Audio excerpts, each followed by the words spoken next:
In today's video, we're going to talk about one of the more important parts of life and business, and we're going to do it with none other than the Master Negotiator himself, Rob Flitton. Let's go.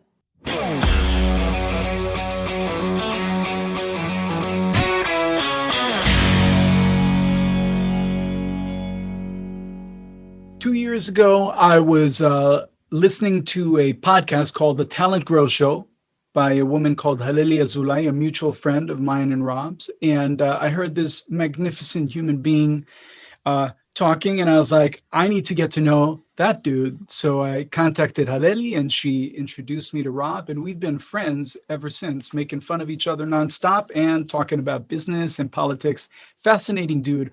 But we're here for negotiating. We're here to learn about negotiating, what to do, what not to do. So to start with, Rob, why don't you tell us a little about your experience with negotiating and whatnot?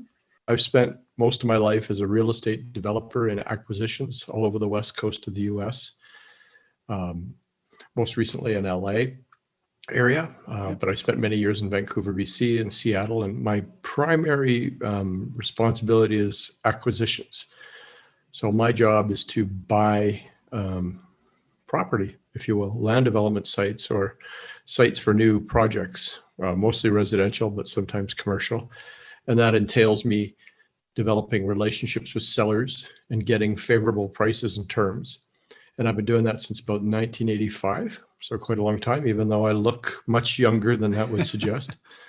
But over the years, I just decided that it was such a fascinating topic that I wanted to learn about it more academically and more intellectually, just as a passion.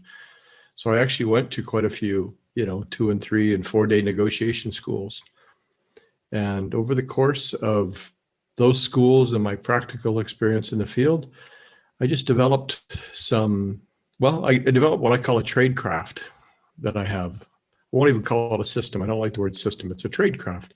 It's like a bundle of skills that I have to ethically get my way and wherever possible, help them get their way in a negotiation. And so that's what I'm good at. That's awesome. At the age of 58 now, I'm still working really hard. I'll never stop, but I also want to teach. I also want to help people do better at negotiation because by my observation, most people aren't very good at it. I'd have to agree with that observation. You mentioned it in your blogs, you mentioned it in our discussions, how, people are usually, we'll get into this a bit later, but people are usually afraid of negotiations. They come in very tense. They come in very like, hopefully this ends very fast because I'll give up whatever just to end this fast because I just don't like this. I don't like this tension. And, exactly. Yeah. It's a fear of conflict. There's an old saying from centuries ago or whatever that the safest spot in the storm is right in the eye of it. Yeah. And that's true. When you have conflict, you need to stand toe to toe with it. And if you do that, you can profit from conflict. You can actually make these amazing outcomes. You can have deeper, better relationships because of conflict. And the other flip side of that is even if you don't end up with a better deal or a better relationship, at least you found out what you don't have. Yeah. So I know one of the things that I really loved about your conversation with Halili was that you had mentioned that negotiating happens every day. It's not something like, oh, I better talk to the boss because I want to get some more money. It happens every day. And I was wondering if you could elaborate just a little more on that and kind of tell us what you mean. Yeah. And that's sort of what I really realized 30 years ago is it's ongoing. It never stops. We're not even conscientiously aware of it. And the other thing is it's what civilization is built on. It's an extremely profoundly noble and civilized thing to negotiate because you have to ask yourself the question, if there's differences over opinions, prices, values, terms, unresolved claims, what is it that solves all that? It's negotiation. What would the alternative be? Bonk each other over the head and take stuff? Which happens. Which happens in uncivilized places, right? Yeah. That's the definition of civilization. So I actually have some moral themes that not to get too morally, but I think it's really important because it helps you distinguish what you can and can't do, should or shouldn't do. And the first one I'd like to say is that I'm a trader of value for value. If you want to negotiate with me, if you're offering me something of value to me, I'll deal with you. If you have nothing to offer of value, I know it sounds cold, but I have a warm heart, but I have a cold logic, right? So I want value in return for the value I'm going to give. And then I have something which I call a principled reciprocity. Everybody wants trade in the sense of you're reciprocal with me. Well, I find it's confusing to me that most people have all these biases, prerogatives, and privileges that they hold for themselves, but they don't allow for other people to hold or have. Does it make sense? Yeah. Like you got to have a two-way street, in other words, if I wanted to basically synthesize it down. Another thing is like win-win negotiating is great as an outcome, but not great as a method. You don't go into it, I'm going to win-win negotiate right now. It's not a method. Right. And you don't get half a win or one of the two wins in a win-win just because you showed up. And you don't give them one of the wins just because you showed up. It's not an automatic. It has to be earned. That's what you haggle for, is to find out what percent. Is it 90 to 10 win-win, or how does that get divvied up? Because a lot of that depends on what you bring to the table. When you say it's something that needs to be earned, what does that look like? Well, if you have, two people with good value that they brought, if you bring rotten apples to the market and expecting top price, you're probably not going to get too much of a win-win. The win for you might be you just get out of this, bushel full of crappy apples you have. But, it's irrational for you to expect some sort of major outcome or major return for those apples. Does that make sense? Yeah. And then the last thing I think about in terms of morality is the world is not zero sum. Okay. A debit in my column does not equal a credit in your column. Like we're not dividing up shares of a pie. Like what we're looking to do is create value. We're looking to solve problems. Right. Everybody that gets into a negotiation has some sort of angst that they want to resolve. And negotiation is what helps you figure all of that out. So coming full circle, like why is negotiation important? Well, in all of the aspects of your life, with your spouse, your children, the grocer, the person you're buying a car up, like all day long, continually, you're going through these things. And if you don't have those principles underlying how you will deal with people, first of all, it's not very effective. And second of all, you're going to be kind of not a good person. You're going to be, a manipulator. And I don't teach or coach manipulators. I don't like the Svengali approach to, modifying your voice to get the deal. Does that make sense? So, yes, it does.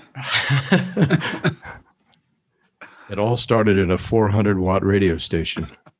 But you know what? You have. I'm getting close to the mic like I need to. You already have that voice. I've heard you talk about these things. You're very calm and collected when you go into negotiations and when you talk about everything. And I mean, that's a great thing to pick up. You may not you may not tell people, okay, use your radio DJ voice, but the mentality that you come from already puts you at ease. So when you go into a negotiation, it's very even keel, very radio DJ voice. There's no like, oh my God, what am I going to do? I don't know. You're just very even keel, which is wonderful. I'll be honest with you about that. Like one of the reasons I'm good at that is because it's not usually for my own money, Yes. And that's an important thing to realize is that, if you're using an agent to do anything in life, in the industry you're in, or real estate or whatever, an attorney, what are they like in a negotiation? You have to figure that out as well, because they can really give the farm away if they don't have that sort of calmness. And I work on it a little harder when it's for myself, believe me. Well, that's a great point to bring up. It's something that I wanted to touch on, and I would just ask, why do you think? So let's touch on my business, and the people that are watching this for the most part would probably be more on the music and entertainment side. Why should musicians and artists kind of be aware of these tactics and be more conscious of negotiation? Why should they be watching this video? Why should they buy your book? Well, because A, especially if they're starting out, they're not going to have someone doing this for them. And B, as you progress and get more famous or better at what you do, you're going to have someone doing it for them. Mm-hmm. And whoever you have doing it for you, as you and I've talked personally before about the business. Like even if you're dealing for yourself, you've got to deal with someone's intermediary, you know, and you want to be effective at dealing with their intermediary. And, you know, the problem we have in America is, and I grew up as a Canadian, so I'm a Canadian American, but it's very much the same. And I know you grew up in Israel. But you had an advantage growing up in Israel, believe it or not, because Americans are terrible negotiators culturally.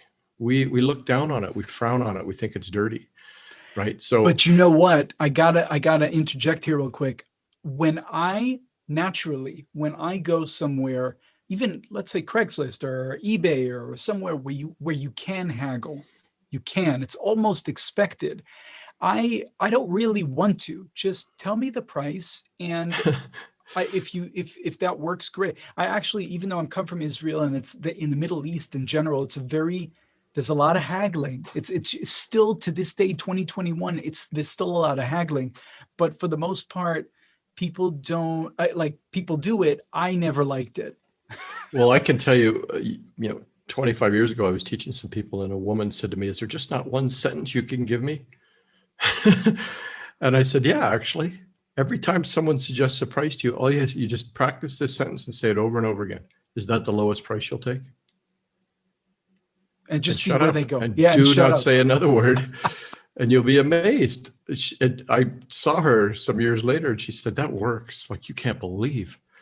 So it's not that it's this big complex thing. It's a mindset, like, learning how to flinch to what people say. And I have this story I tell about, I was lucky. I had a relative, anyway, told me the story. Kid goes up to his, uncle or whatever and says, "Hey, can I borrow $20? The uncle says, $18, $16 is a lot of money. What would a kid like you do with $14? I don't even know if I have $12. All right, take the $10 and get out of here." And it's amusing and it's funny and everything, but that's how we should be. And that's how we should expect others to be, just to clarify things a little and not get taken for granted. You don't want the kid coming back to you every 3 minutes for $20. What you're doing is, in negotiation, is you're always modulating expectation levels, right? So if you just flinch, someone tells you a price, you just go, "Ooh." You're doing a lot just with that one facial reaction, more than you may realize. Like, that's sophisticated negotiation that they teach at the Harvard Negotiation Project, how to flinch. So please elaborate on that. I think that's fascinating. Well, it's all negotiators will tell you the value of no. If you want to get to yes, you got to get to no. We're always dubious of yes, because yes is never committed. So I'd rather have someone say no, and I always say no. I don't think so. I'm not sure. I have to check with my fiance. It's deferred authority. And like, if you're dealing with, the agent or the intermediator of some artist you want to go work for or something like that, and whatever they propose to you, I got to check with my wife, or use a lot of we statements instead of I statements, or just defer the ability to decide for a little while. And it buys you time, and it buys a more important thing, which is they are often going to reoffer. If you say, "I don't know," and you shut up, they may go, "Well, but look, they fill in the vacuum themselves of the silence after the no, right? Because ultimately, there's nothing more powerful than making it their idea, and that's the way you do that. You get them to follow up their own negotiation offer with another negotiation offer. So tell people, I love this story, the one with the optometrist. Oh, yeah. The example of flinching. I love the story. A guy goes into an optometrist, and he's sitting in the chair, and he's trying on glasses. And optometrist puts them on. So the guy says, "These are great." He goes, "How much are they?" Optometrist says, "Well, they're $100. And when the guy doesn't flinch, the optometrist says, "Well, that's for the frames." And so the guy goes, "Well, how much are the lenses?" He goes, "Whoa, $100. And when the guy doesn't flinch, he says, "Each."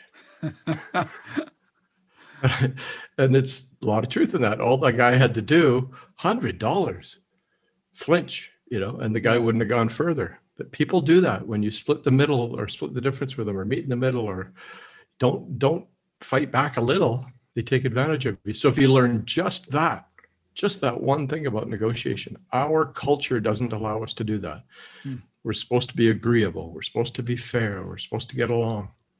So I've got flinching, and the other one is that your best offer, or is that as low as you can go?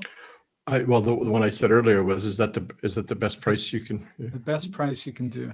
Yeah, is that the best you can do? And actually, if you want to really even sweeten it further, add your name to it. Listen, my name's Sean. Nice to meet you. I just have a question. Is that the best price you got? Because that personalization, likability is huge in negotiation. People want to make concessions and deal with people they like. It's much more frictional if they don't like you. And there's a lot of the leverage junkies out there that walk around the world. They don't care who likes them. They're just leveraging, and they don't care who they run over. But I'm not like that. So actually, that kind of brings up to, I mentioned in my video for musicians, in my video, Why Musicians Fail, I mentioned the fact that, look, you got to know, you can't just play guitar. You can't just play an instrument. You can't just be a singer if you want to do it for a living. If you just want to play and do your thing, you don't need to know any of this. Just play, do your thing. But if you want to do it for a living, you got to know some of the business behind it. And if you can't handle the business part, negotiating, if you will, if you can't handle that stress yourself, get someone to do it for you. Now, that could be a friend of yours that happens to be good at that stuff, that likes business.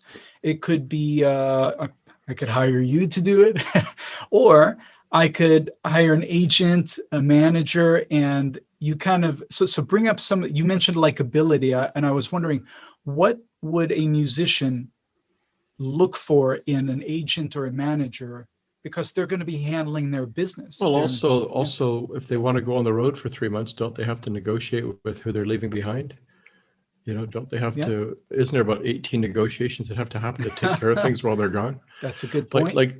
That's the point earlier. There is nothing in life that isn't subject to constant negotiation.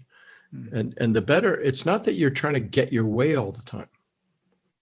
You're trying to explore areas of mutual interest, right? And especially, so if you're looking for someone to represent you, you want to sort of find out, their approach, how they do it, and obviously their success record will tell you a lot. Who they represent, obviously, will tell you a lot, and talking to the people that they represented will tell you a lot. But I'm one of those people. I don't care how successful you are as a negotiator in the results. If you're not doing it in a way that I consider to be principled, I don't want to know that person. Like, I don't want to have that kind of individual representing me. It's not just enough to push it over the finish line. Like, you have to do it in a nice way, because life's a long-term venture, and you'd be amazed at how often things come back around again, right? Yep. If I want to be a musician as a business, I would bet you, quite sincerely, that if a musician who gets up every morning and works at being a musician all day is involved in as many negotiations as I am as a land developer all day, they're just not conscientiously aware of it. Interesting. Well, it might not be. Don't you negotiate with the bass player? I mean, That's a funny. It's so, I didn't even think about it that way. But when you're in a band, like when you're a hired gun like myself, one of the things that I love about being a hired gun is I don't negotiate. You tell me what to do and I do it. That's how I get money. But when you're in a band, let's say you're with 4 other guys, a 5-piece band, every time you're rehearsing, you're negotiating, because you want to do this part, but the bass player, he's like, no, I don't want to do that. And that happens every rehearsal. Right. Or writing sessions. How would you, I don't even know how to ask this, but what would be the mindset? I'm in rehearsal, I have this idea, me and the bass player are not seeing eye to eye. What would be a mindset that would help me? I don't want to go to him and say, is that the best you can do? But why not? Well, that might be a little insulting. Hey, Larry, I mean, how committed are you to this? Do we need to take a break and go in the other room and chat about it for a few minutes? So there's no tension. But this comes from somewhere else. This he has an idea and I have an idea, and it's a matter of what's the word that I'm looking for? I don't remember the word, but it's a matter of conflict. It's not like who's doing a better job. It's not who's doing it better or worse. It's a conflict of our art. So I feel like it's a different mindset. Sort of different aesthetics in terms of, there's lots of different things between people. That's why negotiation fundamentally through everything is so important. All right. That's what resolves it. Part of the question you have to ask yourself is, if you don't negotiate with Larry, the bass player, then what? Well, some resentment at a certain, point. Do you enjoy resentment? Nope. Does Larry enjoy resentment? Maybe Larry enjoys resentment. And actually, that's a good point. How does the old saying go? Never argue with a pig, because you'll just get dirty, but pigs like that. Wow, so that's good. Some people are resentment junkies or conflict junkies, and so you have to, they can't be negotiated with.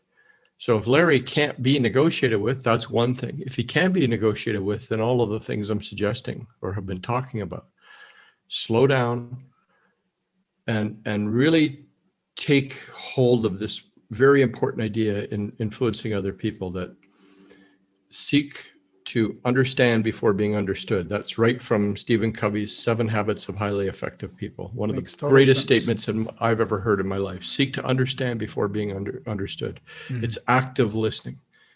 The ability to actually hear what Larry's point of view is. Larry might talk himself out of it. You just let him talk. He might just, but in the end, okay, let's just go ahead. I'm good now. Because all he wanted to do was vent.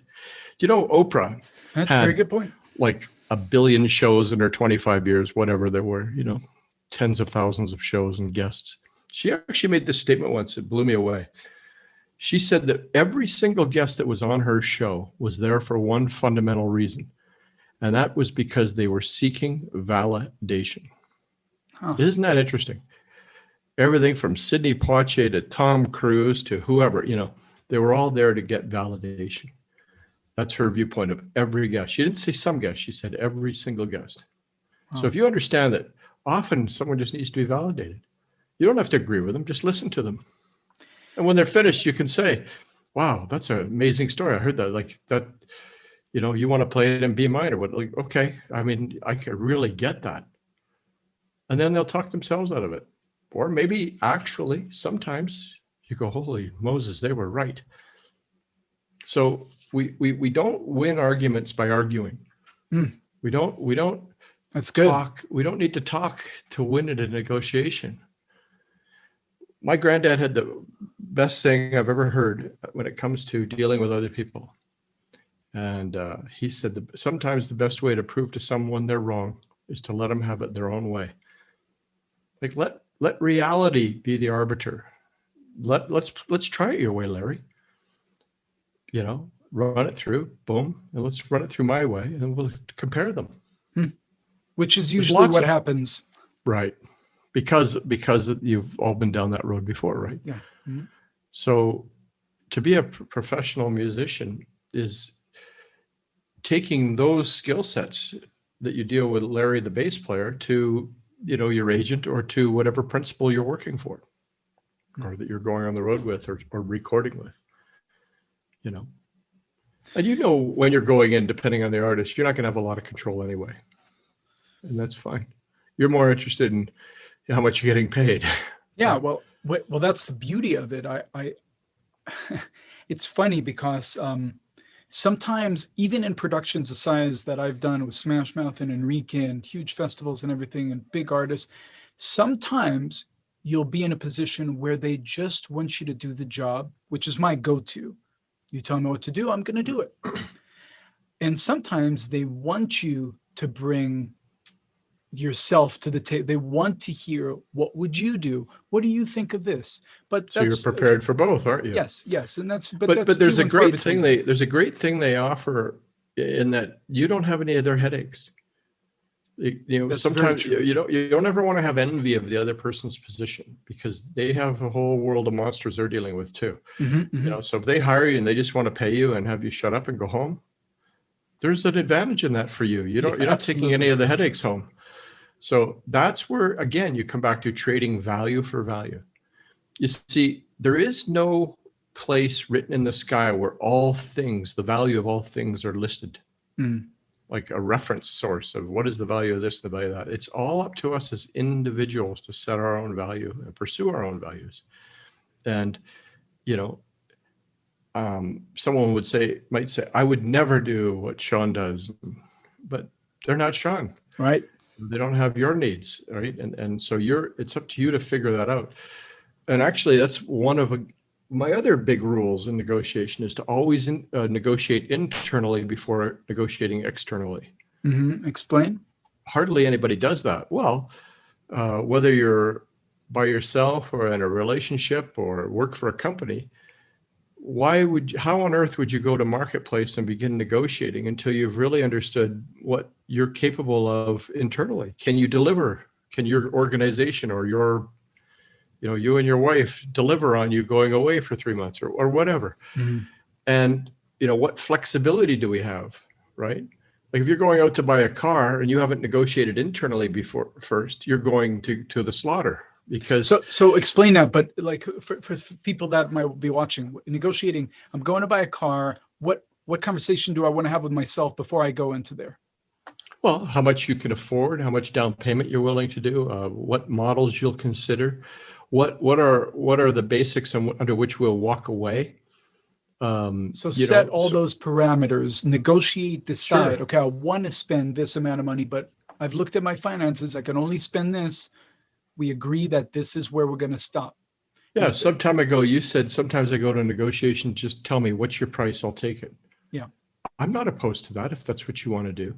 My job as a negotiator is not to decide. My job as a negotiator is to explore and investigate. Does that make sense? It's almost like putting on a scientist's hat, and the scientist is out trying to collect data and put things into form and organize it and put together a body of knowledge. But they don't engineer anything. When you're ready to engineer, then you put your engineer's hat on. All right, now how do we solve this problem? But people get it in reverse. They go to a negotiation. They've already decided we got to come out of here today with a car. And that's why they're always bad at negotiating those things. If you ever place yourself in a position where you need something, that's a problem. So yes. Well, that actually brings me to another point that I had. People in the past, people know that I'm very, my musician friends know that I'm very business, not savvy, but I'm just very business minded. And many times I've had musicians ask me, hey, I want to go negotiate a higher price. I'm getting X amount of money per week. I want to ask for more. I'm getting X amount of money per rehearsal. I want to ask for more, whatever the scenario is.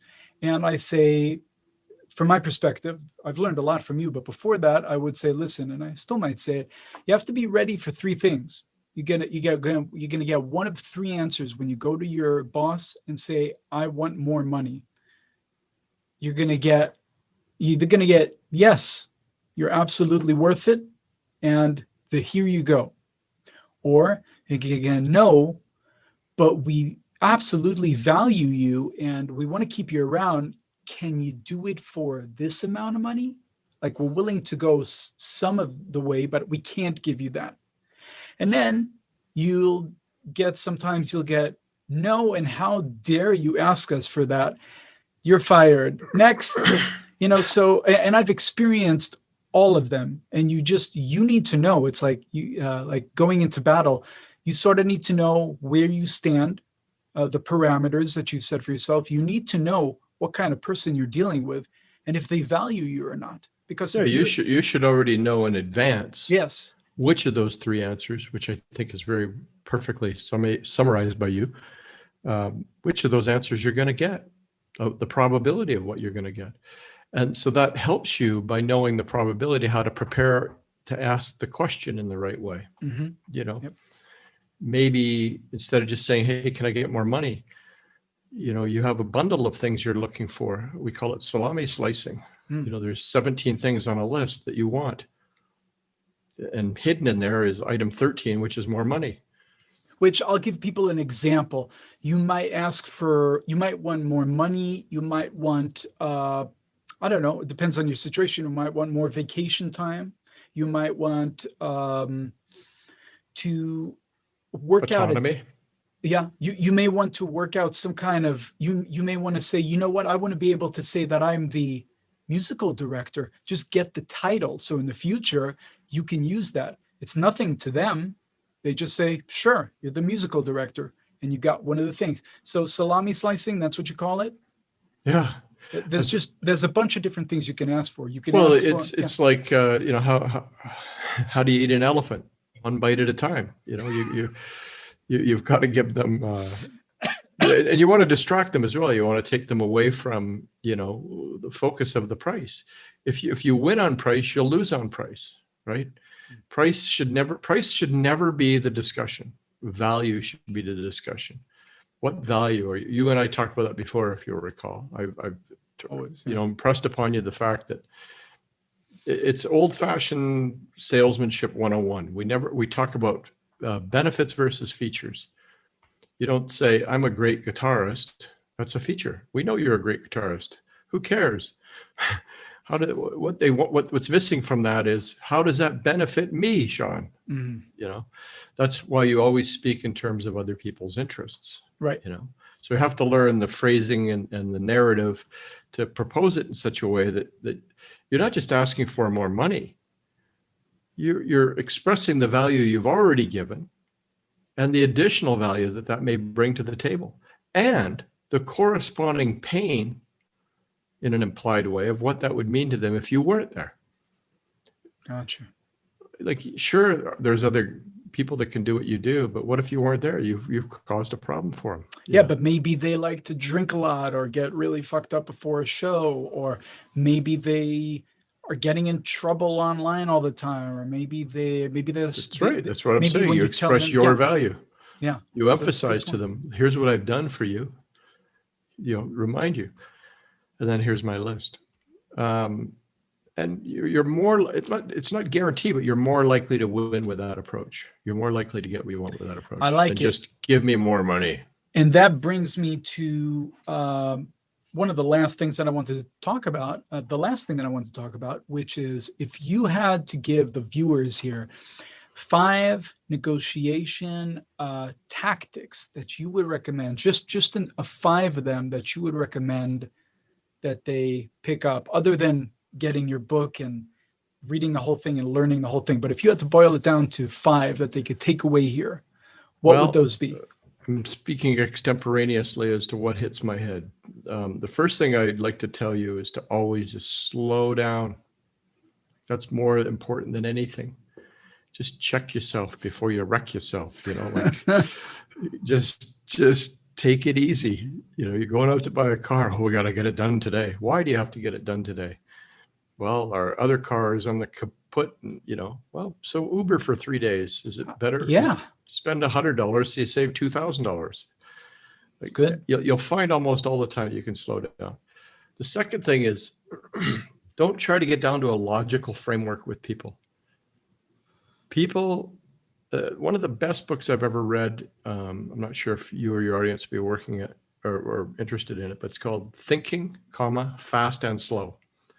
Haven't read it yet. Well, here, now I'll tell you what it says and you don't have to. Basically, everybody has emotion. Emotions are wonderful things. They're lightning fast responses and reflexes to what are going on around you.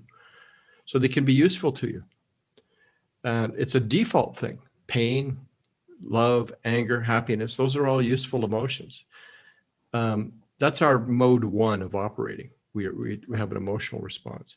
But there's a powerful mode that we don't develop very well, and it's called your reasoning or logical mode, your framework for making more calibrated, rational decisions. So there's a balance. Some people spend their whole life in mode 1. It's really hard to get them out of that. And some people spend all of their life in mode 2, but there's having a good balance between the two and understanding the source of your emotions. Not why questions, even to yourself, but what's the reason I'm feeling angry right now? when you do that, you're triggering yourself to move from an emotional framework into a Logical. logical To framework. think about it. But if you just sit down with someone and want to get right down to business, you're not recognizing the fact that they are just like you. They have that conundrum or problem as well. So you want to get to know them, you want to slow down and just try. And even if they say, I don't need all that BS, what's the deal? You want to try to develop skills that get you around that. Does that make sense? Like that you want to get them into, they're going to make their biggest decisions in their emotional framework. They're going to need to do that emotionally, but no one gives you access to their logical framework until and unless you invest in their emotional framework. Gotcha. Okay, that's good. That makes sense? Yeah. And that leads me to my next point. Almost everything in a negotiation is hidden from view. People just don't share with you their bottom line or their agenda for lots of reasons. Sometimes they don't know. They didn't negotiate internally before externally. They just showed up and they're negotiating. They don't know what else they can do or what else is behind the curtain. So the fact that they don't know, or they're not revealing, your job as negotiators to sort of evoke all of that and see what's usable material. So I have the fourth thing I call my 5-to-1 rule. And I borrowed it from the movie, because hardly anything is really original, right?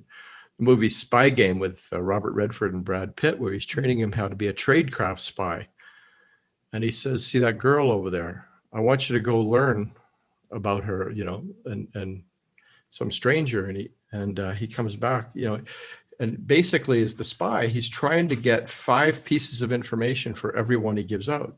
You got to be reciprocal. If you want information, you're going to have to give some information, and it better be true what you give, and you better be able to discern or ascertain what they give you is true. So try to have that mindset of information. That's why you're a listener. 5-to-1. Does that make sense? Yeah, absolutely.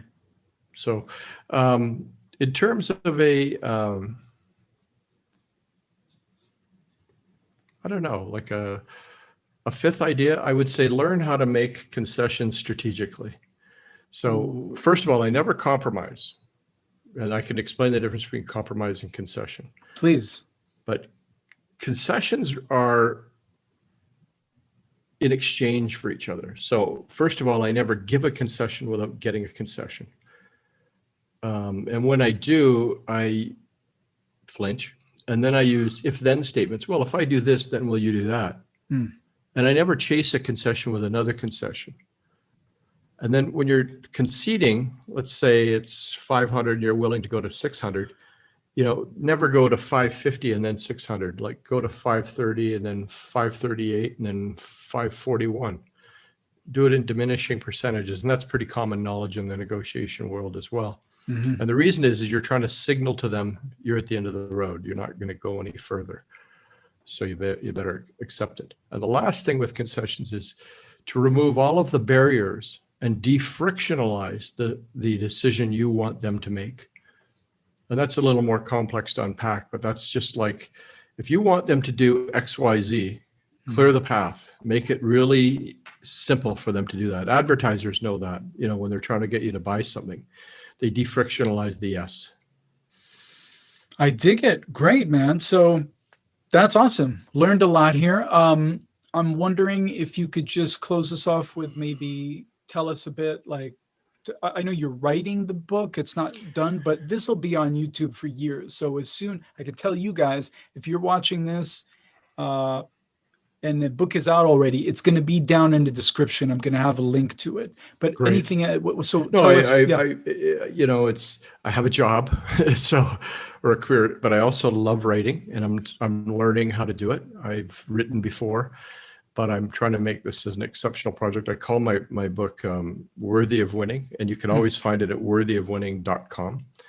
And in fact, in the link below, I'll give you a URL to put there of sort of addressing this show, so people can go there and see what we talked about. So guys, hope you enjoyed. Please remember, all the links that we were talking about are going to be down below in the description. Like, sub, comment, and I'll see you next week.